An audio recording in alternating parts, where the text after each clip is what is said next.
All of a sudden, that $200, $300, $400 a month payment comes back in, and you got to pay it. If you don't pay it, the interest accrues, and you get nasty letters from people, and all of a sudden that changes people's budgets.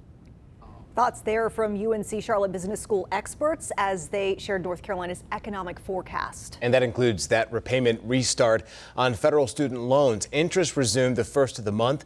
Those first bills will soon come due. That's right. WCNC Charlotte's Jane Monreal talked to a financial advisor about what to keep in mind so folks aren't left asking, where's the money? That's right. Vanessa and Colin, after more than 3 years of not making a payment on their federal student loan, that's about to change in 3 weeks.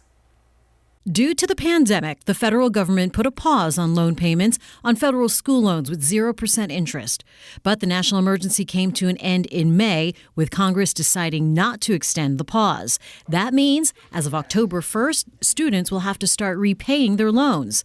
Soon they'll be receiving their first notification with their minimum payment due. Borrowers at this time need to really get their head in the game. It is going to happen. October 1 is going to be here before we knew it. And the best thing they can do is absolutely be prepared. Emily Irwin is a senior director of advice for Wells Fargo and has several tips for borrowers, starting with contacting your loan service provider. Understand what your minimum payments for each of your loans, if you have multiple loans, are.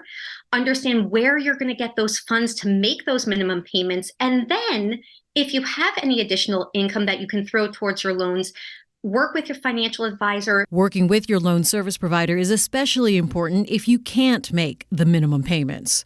If you're in a position that you do not have the funds to make those minimum payments, by all means, do not go and default on your loan. And default happens after 9 months of not making on-time payments. What are the consequences of a default? A default affects your credit history, which not only affects it now, but long into the future, it can affect your ability to borrow for things like auto loans, home loans, even things like entering into a lease for an apartment. In addition, you may even have the consequences of garnishment of wages or some withholding if you have a federal tax return owed to you. And she says forbearance or deferment are options you can discuss with your loan provider to avoid a default. And when it comes to interest rates, there are several ways they can play into your loan payments. For that, you want to go to our website, WCNC.com. Back to you guys.